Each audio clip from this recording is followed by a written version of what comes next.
பேர் வந்து மட்டன் சாப்பிடுவீங்க, ஆனால் மட்டனில் இருக்கிற ஈரலை சாப்பிட மாட்டீங்க. கேட்டால் பிடிக்காது அப்படிம்பீங்க. பிடிக்காதவங்கள நம்ம எதுவும் பண்ண முடியாது. ஆனால் நீங்கள் அதை சாப்பிட்றீங்க அப்படின்னா செமையான சத்துக்கள்லாம் உங்கள் உடம்புக்கு வந்து கிடைக்குது அப்படின்னு தான் அர்த்தம். எஸ், புரதச்சத்துக்கள் இதில் ரொம்ப அதிகம். Vitamin A, vitamin B2, vitamin B12 மற்றும் பாஸ்பரஸ், தாமிரம், செலினியம், இரும்பு சத்துக்கள்லாம் வந்து பார்த்தீங்கன்னா இதில் ரொம்ப அதிகமாகவே வந்து இருக்கு.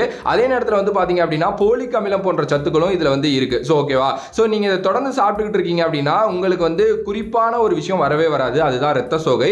ரத்த சோகை அனிமியா இந்த டைம் வந்து பாத்தீங்கன்னா நிறைய பேருக்கு இருக்கிற ஒரு நோயாவே இதை வந்து நம்ம வந்து சொல்லலாம். ஸோ இந்த ரத்த சோகை வந்து பாத்தீங்க அப்படின்னா வராமல் தடுக்கிறதுக்கு இந்த ஆட்டோட ஈரல் ரொம்ப உதவியா வந்து இருக்கு. கர்ப்பிணி பெண்களும் வந்து பாத்தீங்கன்னா சாப்பிடலாம். ஆனால் அது அவங்க டாக்டர் விட்ட கேட்டு சாப்பிட்றது ரொம்ப நல்லது.